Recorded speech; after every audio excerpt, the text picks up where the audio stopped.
I've got sort of a take on that.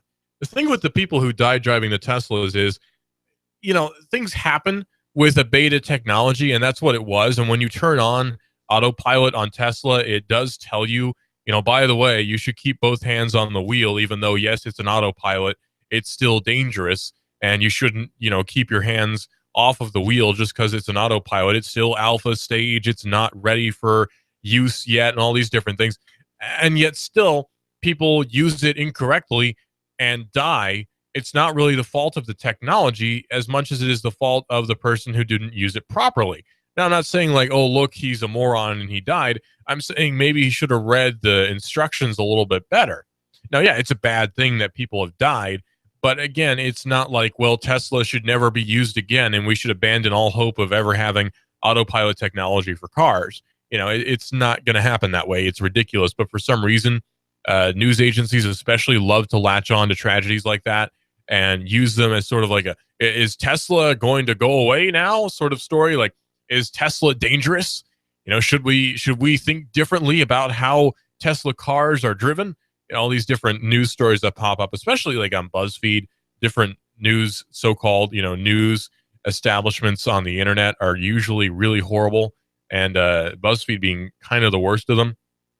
Now that Gawker Media is more or less gone, there's not much to worry about from them, but they were horrible. Kotaku was one of the worst, I'm serious, one of the worst ever news outlets on the internet, next to Jezebel. Those were all horrible, horrible websites. The journalism was not journalism. It was just blogging with some, buzzwords thrown in there and somewhat reputable publishers. It was ridiculous and it was stupid, but we all knew that. Elon Musk is teasing, though, about his top secret Tesla master plan that's going to release later this week, amid speculation that everyone's favorite eccentric tech billionaire is trying to distract attention away from a recent spate of bad publicity. Of course, it could just be a coincidence. A tweet posted on Tuesday says the electric car firm's chief says that the release will be part 2 of his plan, seemingly referring to a post he wrote about a decade ago entitled The Secret Tesla Motors Master Plan, just between you and me. And the old post discussed Tesla's early forays into affordable non-sports electric cars and the vehicles which would become the Tesla 3 sports sedan and the Tesla S4 car, four-door car. So there's a good chance he's about to preview a new major release. Now, my theory on that is either A, affordable luxury car, or B, a family car of some sort, possibly a wagon. Tesla's been coming out with a lot of cars, and they're trying to push for the affordable area, right? Like Tesla's really pushing for that affordable thing, and it's so far not really working out too well because, yeah, they're affordable when you compare them to a lot of other cars. The Tesla is certainly within the range of a lot of people's purchasing power, especially when you consider financing and all that sort of thing. It's not ridiculous to think that someone with average employment could get a Tesla. That could happen. So the Tesla electric car is not some inattainable MacGuffin that no one can ever get. But it's not really that practical. Buying a Tesla seems like, to me anyway, and I could be wrong about this, but buying a Tesla seems to be more of an investment into what could be the future than something that's at the top of the line now. Right? Like when you're buying a Tesla, you're not just buying the product, you're buying the idea behind it too. It's a monetary way of showing, yes, I like this concept and I buy it, not just monetarily, but mentally too. I buy the idea of a electric car in a fully electric world with no fossil fuels or whatever. And if you buy into that, that's fine. It's not for me, but if you buy into that, that's fine. I'm worried about the limited range, the slow charge time so far, all these sorts of things. And when those bugs get worked out, maybe electric cars will be king. I don't think that'll ever be the case, but maybe electric cars will be king at some point. The thing about that is right now, there are a lot of people who think like me and say, yeah, it's a cool idea, but I don't want to spend money on what is essentially a concept car. Yeah, it's a cool car, but it's not really done yet. It's not a finished concept yet. The technology isn't really there. I can't go on a quick road trip to California in a Tesla. I wouldn't feel comfortable doing that because when the charge runs out, I need to find a charging station, and I don't know where I'm going to find one in the middle of nowhere. Because when you drive from, Chattanooga out to California, there's a long stretch of nothing. Signs that say last gas station for 20 miles. There are still long stretches of nothing in the United States. And that's okay. But when you're driving through that with a Tesla and there's no chance of getting electricity anywhere near you and your battery's starting to run low, that sounds kind of worrying.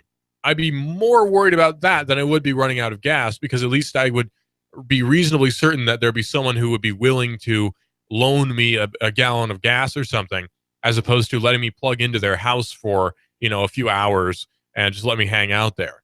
It just doesn't seem likely. And there's the problem with the whole Tesla thing is that there are a lot of people who think like me, who say, well, yeah, that's a cool idea, but I don't want to do that. So, and I'm not knocking it. I'm not at all. I really do like the idea of Tesla. I think it's a cool idea. I think Elon Musk has something going there. But it's not for me right now. And like I say, there are a lot of people who think, well, it's not for me right now. So Tesla has recently been rocked by a series of recent high-profile crashes. The U.S. traffic safety authorities are currently in Florida investigating the death in May of someone who had been driving a Tesla Model S while it was on autopilot mode, which is something you're actually not supposed to be doing, which is designed to keep the car in lane and at safe speeds without constant human intervention. The thing is, that's not to say, well, you don't need to pay attention to the road anymore. Maybe autopilot is the wrong word. Maybe it should be driver assistance or something like that. Earlier this month, a Model X, not to be confused with the Model S, crashed into a guardrail on the Pennsylvania Turnpike, and the National Highway Traffic Safety Administration, or NHTSA, has confirmed that it's investigating to determine whether automated functions were in use at the time of the crash. So does this mean all Tesla cars are dangerous and they're going to explode and kill you? No. Does it mean that autopilot technology is sort of in its infant stages and there's actually a disclaimer telling you not to keep your hands off the wheel when you are using it? Yeah, that actually is the case. You shouldn't use autopilot and then just forget that you're driving. That's not how it works. It's not to assist you in texting while driving. It's to assist you with micro movements and all that sort of thing that everyone has to do when they're driving. It's ridiculous. But, people like to raise a stink about just about everything. We were talking about the robot that blew up the guy who shot the cops, supposedly, I guess. I don't know. Is it still alleged if he's dead? I don't know.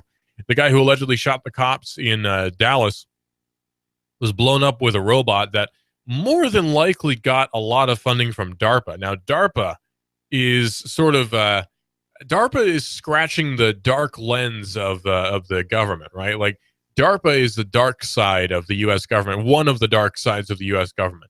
What DARPA is the Defense Advanced Research Projects Agency.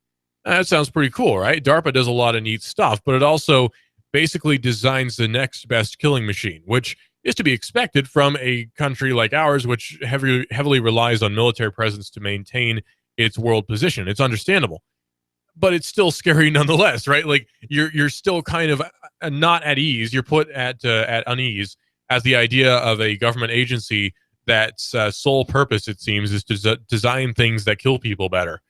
A little bit freaky, but that's actually not all DARPA does. To be fair, DARPA also works on prosthetics for people who have lost their arms because they were injured by something that was designed by a company that designs things to kill other people. So, there's that. DARPA has also been working on a device that could make a person a better super soldier. It's a implantable device that goes into your brain. No kidding. It's about the size of a pack of cigarettes, or I guess a pack of cards if you don't smoke.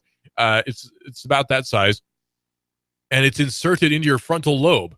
And that's not a joke. It's a real thing. You can look it up. One of the world's first, most advanced prosthetics is set to hit the market later this year. After being designed by DARPA, it's actually going to be sold. It's called the Luke Arm, and I'm sure that's a Star Wars reference. It was designed by Segway creator Dean Kamen with funding from DARPA, and has been under development for close to a decade now. According to The Verge, in 2014, it got approval from the FDA, and now the company behind the prosthetic, which was previously named the Dika Arm, says that it will be ready for commercial introduction late this year. So we could actually soon be seeing pretty realistic prosthetic arms. The Luke Arm is named after, of course, Luke Skywalker's advanced prosthetic arm in Star Wars, when, spoiler alert, his father, Darth Vader, cuts his hand off one of the most pivotal scenes in Star Wars history, cuts Luke's hand off and he's left without a hand. And it's replaced with a realistic prosthetic that you really can't tell the difference from a prosthetic hand and a real one. And I'm sure that that's the goal that this company has. The prosthetic uses electrodes placed on the amputated limb to pick up electrical signals from the user's muscles. Believe it or not, if you move, you're using electrical impulses to move. Anytime you move around, your brain sends an electrical impulse from it through your nerves to your muscles, which fires them. It's a series of tension and relaxation, and that's what causes you to move around. And so if you can pick up on those signals, which we naturally generate, and use it to operate a prosthetic arm, you could potentially have an arm that is next to lifelike and possibly indistinguishable from a real arm. That'd be pretty cool, right? The prosthetic uses electrodes placed on the amputated limb, and when the user tenses or flexes their arm, the Luke changes its position and grip. This is much more intuitive than the more basic prosthetics, which are generally controlled with switches or buttons and such, and they're adjusted manually by the wearer and don't feel very natural, I'm sure. So now with this, you can actually move around like you have a real arm.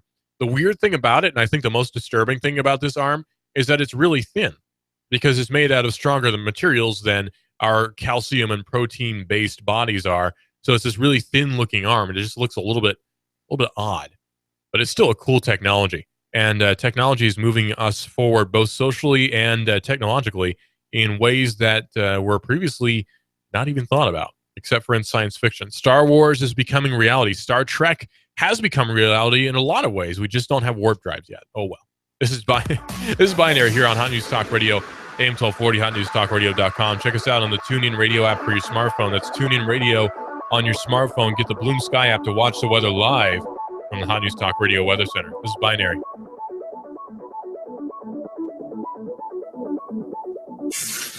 You give us 12 minutes and 40 seconds, we'll give you Chattanooga and the world. News Talk 1240. They're soaring worldwide. Prices for gold and silver are soaring worldwide. Rick Davis wants you to take advantage of them. Go to Rick Davis right now. Rick Davis Gold and Silver and get yours today. Your cash, and more cash. Go ahead, take advantage of them. Gold is soaring past $1,350 an ounce. That's 1,350 an ounce. Silver is out of this world too. Buy and sell at Rick Davis Gold and Diamonds. Gold, silver, jewelry, rings, watches. Rick Davis has got what you want. Right on. Cash, and more cash. Rick Davis has got so much cash it's as tall as a billboard. And he wants to stuff it in your pocket. Cash, and more cash. Yours for the asking. Come on in today and watch metals rise up as high as Rick's billboard. Rick Davis Gold and Diamond, 5301 Brainerd Road. You know where it is. Come get your cash, and more cash. Grimm's Tactical. There's only one place to go for hard-to-find ammunition. Grimm's Tactical. 22 mags and 22 long rifle. Rip Armor ammo. You've got the right to keep and bear arms. And we've got the ammo for those arms. Grimm's Tactical. 22 mag, 22 long rifle. Rip Armor. A wide variety of ammo to fit all of your arm needs. At Grimm's Tactical, you'll be able to lock and load with our wide selection of ammo. Grimm's Tactical. Real men and their women shop at Grimm's Tactical. 8115 East Brainerd Road. Go to grimmstactical.com or call 637-8664. Grimm's Tactical. Like us on Facebook. Grimm's Tactical. Rubber's tough, but foam rubber is soft. Foam rubber is the star at Stuff It Upholstery, which uses it to revive your couch, your embarrassing easy chair, your boat seat cushions. Stuff It Foam Rubber in Hickson covers Chattanooga and surrounding areas. Don't throw out that favorite easy chair that's grown haggard and barbaric. New life for your seat cushions. Premium auto-grade rubber foam for your restaurant, church, or business. Stuff It Upholstery brings comfort and relief. Go ahead, skid away from flat, dull, and droopy cushions. Relax, restore, revive. When comfort matters, stuff it. 4608 Hickson Pike, 877-1616. Ask for Larry. That's 877-1616.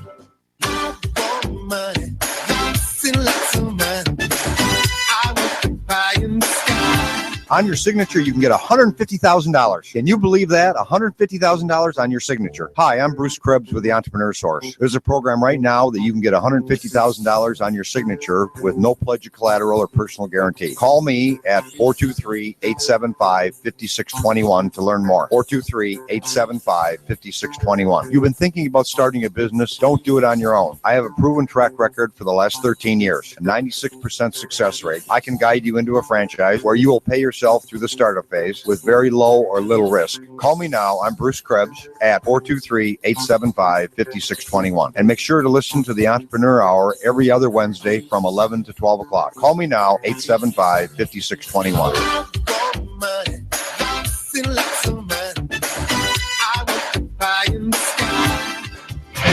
I'm blowing everything up. We're starting over.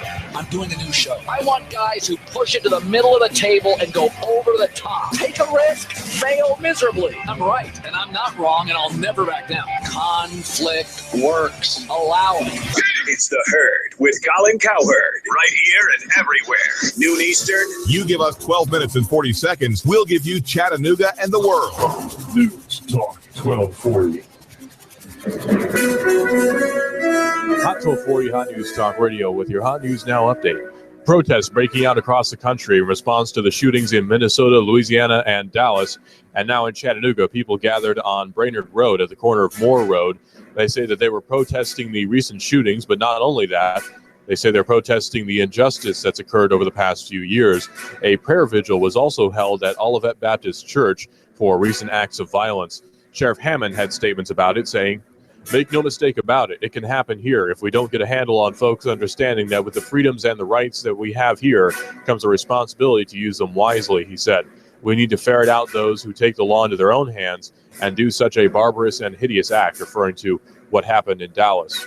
On Sunday at Cannon Avenue at 11:30, a robbery left one man pistol-whipped and another man pierced by bullets. One was 27, the other 49. The circumstances of the robbery are currently not known. The police are still investigating. Both men were taken to the hospital and are expected to survive. If it's going on in the Tennessee Valley, it's going on Hot 1240 Hot News Talk Radio. You give us 12 minutes and 40 seconds, we'll give you Chattanooga and the world. News Talk 1240. Becoming partly sunny out there through the afternoon. A few windy scattered showers and storms popping up. Highs upper 80s to near 90 tonight. Lows 70 to 72.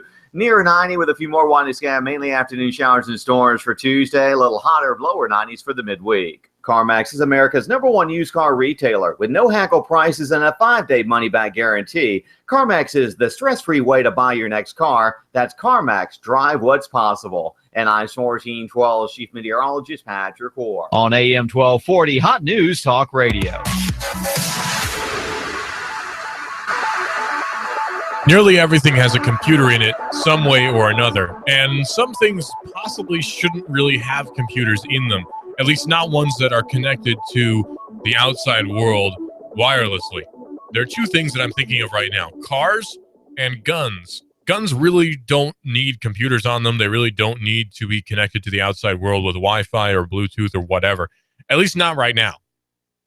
I'm all for progression of technology when it comes to weaponry. I really am. I'm fine with you owning a computerized gun if you want to. I'm fine with you controlling that gun via your laptop if you want to. You know, that's not a crime. A crime is shooting somebody with that gun, right? And most people who are going to put the time and effort into making a computerized gun are probably too smart to be criminals anyway. So there's not really much worry from me there. The problem is when someone who is not authorized accesses that gun and uses it to shoot a target that you didn't intend to fire on. According to Wired, you can put a rifle or put a computer on a sniper rifle and it can turn the most amateur shooter into a world-class marksman, but add a wireless connection to that computer-aided weapon and you may find that your smart gun suddenly seems to have a mind of its own and a very different idea of what a target is. At the Black Hat Hacker Conference, security researchers Runa Sandvik and Michael Auger presented the results of a year of work hacking a pair of $13,000 tracking point self-aiming rifles. The married hacker couple have developed a set of techniques that could allow an attacker to compromise the rifle via its Wi-Fi connection and exploit vulnerabilities in its software. How did nobody see that coming, though? I mean, honestly, how did nobody see that coming? Well, let's make a gun, okay, and we'll connect it with a computer, okay, so it'll aim more accurately. All right. And then we'll have it, we'll put some Wi-Fi on there too. Why not? A Wi-Fi connection to that rifle. So you don't have to bother with, wires and nonsense like that. Surely no one would want to hack a rifle, right? Well, somebody wanted to hack a rifle, and fortunately nothing bad happened because they were security researchers and they tend to be pretty cool dudes. But still, it just shows how dangerous it is to put a computer on certain things. I understand computer controlled guns. They're all over the place in the military. It's nothing new. It's not a new idea. It's not a new technology. What I don't understand is not having those things very well secured at all. Like, just a regular Wi-Fi connection is not secure by any means whatsoever. They're easily hijacked, especially if it's someone who really wants to because of some military reason. It's not safe. It's not secure. Don't trust anything. Basically, when it comes to technology, you really shouldn't trust much of anything because things can be easily hacked these days. And really, it's gotten harder, but things can be easily hacked. Anything can be hacked. There's no such thing as complete security. Nowadays, our cars can be hacked too, because you've heard about the story with certain cars that had those, I can't remember what they call them, infotainment systems, and people were hacking into those and doing all sorts of nefarious things with them. They were raising and lowering the windows. They were able to turn on and off the headlights. And with the auto parking cars, the ones that'll automatically parallel park for you, they were able to actually steer them remotely and turn on the brakes even when the car was going full speed. So maybe having computer controlled steering isn't the hottest idea ever, because maybe, just maybe, it's a little bit dangerous, maybe having computer controlled electronics, on your car, not such a great idea. Or maybe I'm just crazy. Actually, I am crazy, but I'm right about this. While I am crazy, and I admit that I am, I'm also correct. So Facebook has been causing a bit of controversy recently. You may remember that the shooting of the man who was driving his car, he was pulled over. Officer asked him if he had the concealed carry weapons permit. He says yes. He goes for it. He gets shot. That's not the whole story, but that's it in a nutshell. That was all streamed on Facebook. If you remember that shooting, it was actually all streamed on Facebook. So now Facebook has been forced to restate its live video rules after footage of a black man being shot and killed by police officers doing a routine traffic stop in the United States was viewed by millions before being removed and then returned under rather mysterious circumstances. Now, the facts don't lie, right? Having a photo, having a video really shouldn't be a worry for someone who's done the right thing. Having a video, having video evidence of something should be a good thing. If you've not done anything wrong, having a video out there is going to exonerate you, right? The truth will set you free, as the Bible says. So having a video evidence of anything really shouldn't be of concern to much of anyone, unless they've done something wrong, you'd think. Now, this is, of course, if it's being filmed by a private citizen. I'm not talking about unconstitutional security cameras or unconstitutional surveillance cameras. This was filmed constitutionally. No crime was committed by the person filming it in the act of filming it, right? Like, that's okay. So the video being taken is perfectly fine. Well, Facebook has been forced now to restate its video rules. The company insists now that it will only remove a video of someone's death if it's being used to mock the victim or celebrate the shooting. Okay? Philando Castile's death at the hands of a traffic police officer while he reached for his driver's license in Minnesota on July the 11th shocked the world, of course, after his girlfriend, Lavish Reynolds, interesting name, had the presence of mind to actually film the immediate aftermath and upload it to Facebook. It was online for about 10 minutes before disappearing for around an hour in what Facebook has insisted was a technical glitch, which does happen. We've experienced them here at Hot News Talk Radio as well. He had been stopped for what Reynolds said was a busted taillight. The video's temporary disappearance prompted complaints from activists, of course, associated with the Black Lives Matter movement, alleging that Facebook might be colluding in a cover-up with the authorities, which the Mark Zuckerberg-run company has, of course, denied. Now, we know actually that Facebook does collude with the authorities, but probably not in this area. Technical glitches happen, especially when you consider that Facebook Live video is actually kind of an infant technology. It's especially new to being implemented. So having a video go down and then come back up again could certainly be the result of just a glitch. That does happen. So I'm not a mind reader. I don't know what really happened with the video on Facebook. It could be that it was a technical glitch, and it could be that someone was being nefarious with it. I simply don't know. there's not really any way to know unless you ask someone who ran the video. Or runs the video department over at Facebook. So there's not really any way to know that. And asking questions isn't really going to get the truth, because if they're lying, they're never going to tell you. So there's no way to find out. Facebook says its live video service has a team on call around the clock, which will respond quickly to reports of inappropriate content or violations of community standards. Additionally, anyone can report content to us, they say, if they think it goes against our standards, and it only takes one report for something to be reviewed. Once a report of graphic content is reviewed by the team, there are 3 outcomes. The content is not deemed graphic and left up. The content is found to violate Facebook's standards and is removed. Or the content is deemed graphic, but it's not a violation and receives a disclaimer which viewers must click through, which reads warning graphic video. Videos that contain graphic content can shock, offend, or upset. Are you sure you want to see this? Yada, yada.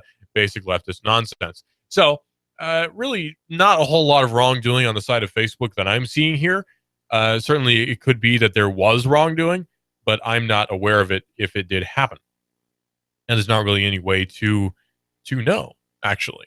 When we're talking about the idea of a technological world where we live, it's easy to, well, it's not really easy to cover your tracks, but it's easy to, especially if you control the system, do something like take down a video temporarily and then say, oh, it was an accident, sorry.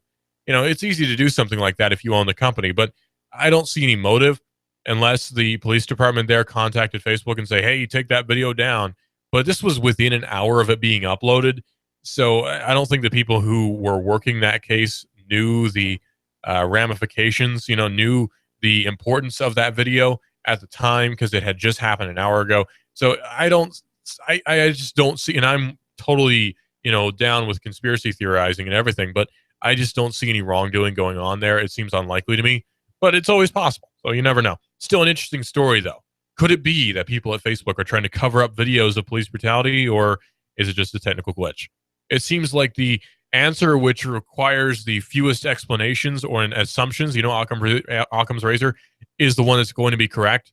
And technical glitch requires the fewest assumptions, so I'm going to go with technical glitch on this one. By the way, speaking of graphic and potentially offensive content on the internet, which really offensive content should be on the internet, if you're going to ask me. Offensive content needs to be on the internet. Because if you're not offended, you're never going to have your worldview pushed, right? You're never going to have your worldview challenged. I saw a video. Gosh, I saw this last night. It's a video of some girl at some protest. I don't know which one. Her last name is Southern. I can't remember her first name. I'm following her on Twitter now. Sam Hyde actually retweeted it, commented on it. Funny guy. Not a school shooter, by the way, despite what you might think. Funny comedian, Sam Hyde, retweeted or at least commented on this video, and I went to watch it. And it was this girl who is getting shouted at this protest. And there are women crying at this protest, and I don't really know why. They cry about a lot of things. Maybe it was just that time, but they were crying, and they were like, oh, get her out of here, get her out of here. The police escort her out. And apparently she had said that that white privilege doesn't exist. And so they started bawling about it. Like, oh, you get her out of here. People cry about the dumbest things, and people get upset about the silliest things. And it's just, again, it's silly to me that you would get upset about something like that. I understand getting upset about it, but I don't understand wanting to remove someone. You're obviously causing trouble here, so you must leave. Guards, this woman has lost her composure. It's not like she's violating your freedom of speech by contradicting you. It's not like she's somehow hurting you with words, because she can't. It's not like there's any is there really any cause to remove someone from an area that's a public area because she says something you don't like. It's like the fallacy of free speech existing, the fallacy of hate speech existing. It's free speech. Hate speech can be directed at an individual, but at a group, it doesn't really exist. So that's a whole fallacy that we could get into some other time. But U.S. officials are now claiming that pro-ISIS Twitter traffic has fallen 45% in 2 years, meaning they probably moved on to like IRC or something. Members of the Islamic State have apparently proven themselves deft at using social media, which is interesting because I don't think I've actually seen any posts on Twitter by the supposed pro-ISIS Twitter accounts. Like, I keep hearing about them, but I don't really see them. Maybe it's just because I can't read Arabic that I don't see them. But members of the Islamic State have proven themselves deft at using social media but the Obama administration claims its attempt to push back against the propaganda is having an effect. Officials released numbers to the Associated Press detailing U.S. counter-propaganda efforts, and they say that Twitter traffic from pro-ISIS accounts has fallen 45% in as many as 2 years. The AP points out, though, that the administration has focused its campaign on Twitter, but without data for other platforms, it's difficult to get a complete picture of ISIS activities. The group may have for example, shifted some efforts to other services, and officials did not release the information publicly, so it's not clear exactly what happens for pro-ISIS traffic. So it's really not clear. We talk about how ISIS, Al Qaeda, right, was on social media. Well, before social media was a thing, they talked about how ISIS and Al Qaeda had websites that they would use to recruit people. Like, you heard about the ISIS and Al Qaeda, especially Taliban websites. Everyone worried about the Taliban websites. Is your 16-year-old on the Taliban websites? Maybe little Billy is being influenced by Taliban, and maybe they're going to try to recruit him. That's why your son was asking for a plane ticket to Afghanistan, and you just thought that he wanted to go on school vacation. That's what you thought it was, but actually he was planning a trip to join the Taliban.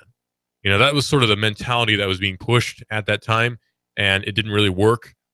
People didn't seem to really be afraid of the internet. They're still not, because now we're all connected to it basically all the time. So obviously that fear campaign didn't really work. And it makes you wonder, is the counter-propaganda campaign a propaganda campaign in and of itself?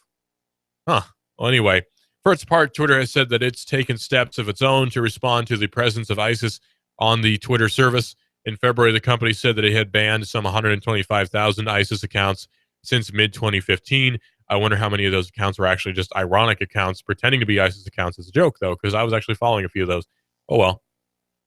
Hey, fun fact, if you're on Twitter, something really fun to follow is, of course, Hot News Talk Radio on Twitter. Go to Hot News Talk Radio on Twitter, where you can see all of our tweets live as we tweet them. But another thing that's always fun to follow on Twitter is actually North Korea, because North Korea's Twitter account is one of the funniest Twitter accounts you can ever follow. It's hilarious. So follow North Korea on Twitter, and you'll be in for a good time. That's North Korea on Twitter. Be sure to follow them. A mom alerted to adult content on her teenage son's Snapchat is now suing. She's upset because she found out that Snapchat has offensive content on it. How do you not know that, is my comment. A concerned parent has now sued the mobile app Snapchat on behalf of her unnamed 14-year-old son, who was easily able to access the adult-themed content on Snapchat Discover, which is how Snapchat works anyway. The section of the mobile app is run by various media companies, including, of course, BuzzFeed, which is always on the worst parts of the internet. In a Thursday lawsuit, the woman's lawyer, Ben Meiselas, wrote that because Snapchat does not provide the adequate warnings it's required to do under Section 230 of the Communication Decency Act, it is now liable to pay $50,000 per violation. That $50,000 every time a minor views such content, although realistically it's $50,000 every time someone reports that they viewed this content, right? Like, you can say, well, this is a $50,000 fine every time a minor views this offensive content, but realistically speaking, it's $50,000 anytime someone actually reports and sues because their child has seen this content. So in the 32-page civil complaint, the lawyer details how the boy, referred to as John Doe, of course, to protect his underage identity, came across numerous Snapchat Discover stories with titles like, well, I won't read them because I can't actually read them on the air. Because the suit is a proposed class action, Snapchat will be liable for millions of dollars if a judge certifies it and Snapchat then loses. Noah Edwardson, a Snapchat spokesman, declined to comment or respond to Ars Technica's direct questions, which is where this story comes from, Ars Technica. But, it's not really Snapchat's fault. I would say that kids saw things they shouldn't have seen. It's more the parents' fault for giving their kid a phone and saying, do whatever, because ultimately parents are responsible for their children. And we kind of forget that sometimes, but parents are responsible for their children, and expecting that companies are just going to assume that everything should be family friendly because a kid might use their website. That's ridiculous. We should all sort of assume that there's going to be offensive content online, because there is going to be offensive content online. Trust me. It was worse back when I was a kid, believe it or not. back in the 05, 06, 07 era, things were much worse online, believe it or not, than they are now, because it was more Wild West than it is. I mean, you still had Google and you could find things, but you didn't have websites set up the same way they are now. Like, people spend most of their time on just a few websites. It's called consolidation, and consolidation has killed a lot of what was online. But consolidation was, you had a lot of different websites that a lot of different people used, and internet market share was for the most part spread out over, I think, 20 or 30 different websites. And then somewhere around 2007, you had what was called consolidation, which is all the market share got focused on just a few different websites. Now you got Facebook, Twitter, Yahoo, oddly enough, is one of the big ones, and YouTube. So Facebook, Google, YouTube, Twitter, and Yahoo for some reason. Tumblr Yahoo owns Tumblr, so Tumblr being counted among those large market share online. Consolidation has really killed a lot of the creativity that was online, because now it's sort of delegated just to Facebook, which I'm not a big fan of, especially the content on Facebook. The only good content on Facebook comes from Hot News Talk Radio on Facebook, believe it or not. Hot News Talk Radio on Facebook, you should definitely follow us. But you'll notice, like, a lot of it is pretty lame, right? Like, the memes are for old people, and the lame to me, and there's just a lot that I'm not a big fan of. YouTube is awesome. I still love YouTube, but it's still not the same as it was, Maybe I'm just nostalgic for years gone by, but the internet just isn't as fun as it used to be, it seems. It's more controlled, and the internet really wasn't meant to be controlled. At least I hope it wasn't. I liked it back when it was more Wild West, and it was dirty. It was for grown-ups, it wasn't for kids, because kids' websites were lame. When you were a kid like me, kids' websites were lame. And you just wanted to be on the dirty, nasty underbelly of the internet, where they were talking about, gore and war and all sorts of, fun grown-up stuff that kids want to read about. So complaining about it, I understand that you don't want your kid to see these things, but it's going to happen. It happened to me, and I was in a good household, and I don't see it as much of a negative thing. It's just complaining about something which really the parents should be controlling anyway. Well, Twitter has shut down an archive, by the way, real quickly here, of verified users' deleted tweets. Now, a verified user on Twitter is someone who has a check mark next to their name. And if they delete a tweet, it's usually because either A, they misspelled something, or B, they're horribly embarrassed by whatever they tweeted. Well, the deleted tweet archive, called PostGhost, is shutting down after it received a notice from Twitter, the site announced. PostGhost, which had launched this week, kept copies of tweets sent by verified users with more than 10,000 followers. In Twitter's letter posted by PostGhost, the company said that recording deleted tweets was a violation of the service terms, so PostGhost agreed to comply and shut down. But in a lengthy response, argued that such users are public figures that should have their tweets recorded anyway. And I sort of agree, because if it goes online, it's sort of there forever. And deleting a tweet is not any way to get rid of that content. Like, we all know that once it's on the internet, it's basically there for the taking, and it's there forever, for the most part. The internet is still a Wild West for the most part. Let's try to keep it that way. It's a strange world. Let's keep it that way. This is Binary here on Hot News Talk Radio, AM 1240. Colin Cowherd up next, one of the best sports shows on the air. Not quite as good as Clutch with Keon Rose. He's on at 6 here on Hot News Talk Radio.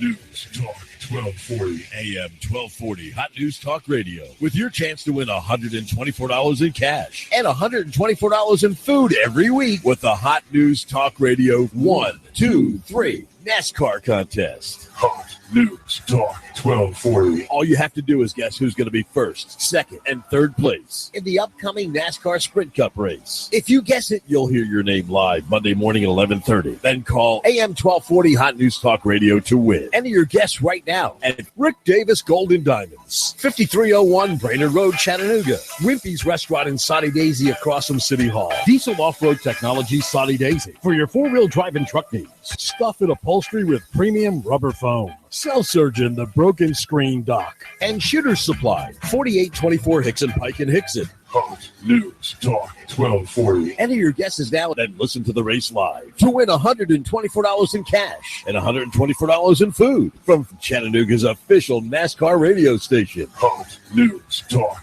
1240. I love NASCAR.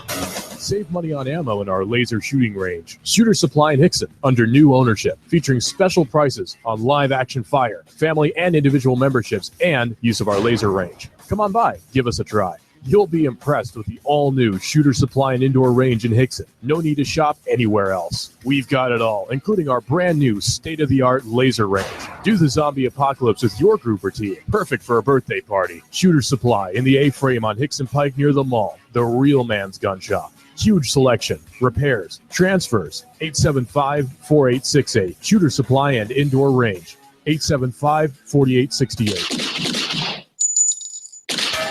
Oh, modern day technology can be very frustrating, especially when your flat screen TV, laptop, or PC just won't work. Well, don't throw them away. Aspire computers, laptops, and TVs can fix your broken equipment in as little as 1 day. You know, they also give free estimates, and that means no charge to look at your TV or computer and to give you an estimate on how much that repair will cost. It's free. You invested a lot of money on your flat screen TV and computers. Bring them back to life. The professionals at Aspire Computers and TV can help. Aspire computers, laptops, and TVs. Their sales, service, and parts are located on Highway 58 next to CVS Pharmacy. Or visit them at their second location now in Saudi Daisy. They're just across from Home Folks Restaurant. Aspire computers, laptops, and TVs. They'll fix your flat screen TV and computers when others can't. Call 362-4444 Saudi Daisy or 508-8122 on Highway 58. Aspire computers, laptops, and TVs, Highway 58 next to CVS Pharmacy. In Saudi Daisy, just across from Home Folks Restaurant. Aspire Computers.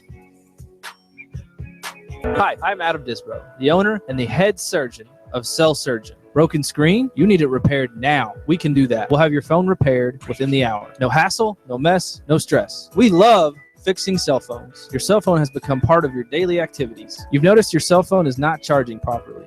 It could be a charge port issue or your charger. Come in for free. We'll test your phone and your charger. You have an expensive phone. Don't feed it with a cheap charger. A cheap charger can actually damage your device. Our high-quality chargers are affordable. Cell Surgeon, 140 Northgate Mall Drive, right next to Old Chicago Pizza. 423-668-0100. www.thecellsurgeon.com. Please like us on Facebook at facebook.com/thecellsurgeon. Get $10 off a screen repair. Mention Hot News Talk Radio. Broken screen, phone not charging, water damage, battery given out. Cell Surgeon in Northgate Mall next to Old Chicago Pizza. Check us out on Facebook. Open Sunday. Cell Surgeon. We bring your phone back to life.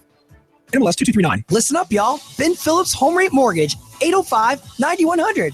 I'm in the business of saving people money. And if you want to save money, pick that cell phone up right now. 805-9100. I received a call that I won't forget. A family of 5. The husband's a TVA engineer. Financial stress was rising from medical bills and children in college. We lowered their rate, paid off their bills, and saved them $800 per month. Now they're living stress-free. And the best part is this. They're skipping 2 payments and paying off their home 7 years faster. It's easy, and you can do it too. It just takes 10 minutes, 1 phone call to 805-9100. There's no cost and no obligation. So why wouldn't you call? 805-9100, or if you're at your desk like me, get a quick quote at homeratemortgage.com. That's 805-9100 or homeratemortgage.com. Finding just the right place to live can be a daunting task. Stop your search. In Chattanooga, the place to live is Cross Creek Villas for under $1,000 and available for immediate move-in. You can enjoy this 2-bedroom split layout, over 1,000 square feet, 9-foot ceilings, an extra large patio or balcony. And don't forget to ask about their preferred employer program. Cross Creek Villas is a gated community offering a 24-hour fitness facility, a beautiful pool and hot tub, and Cross Creek Villas is pet friendly. Stroll the pet park with your best friend and enjoy the free use of their business center and clubhouse. Plus, if you mention you heard this on the radio, your application fee is free. Cross Creek Villas, close to downtown off of Highway 58. Go to crosscreekchattanooga.com. That's crosscreekchattanooga.com or call 894-0446. That's 894-0446. Redefine the way you live at Cross Creek Villas. Go to crosscreekchattanooga.com or call 894-0446. Cross Creek Villas.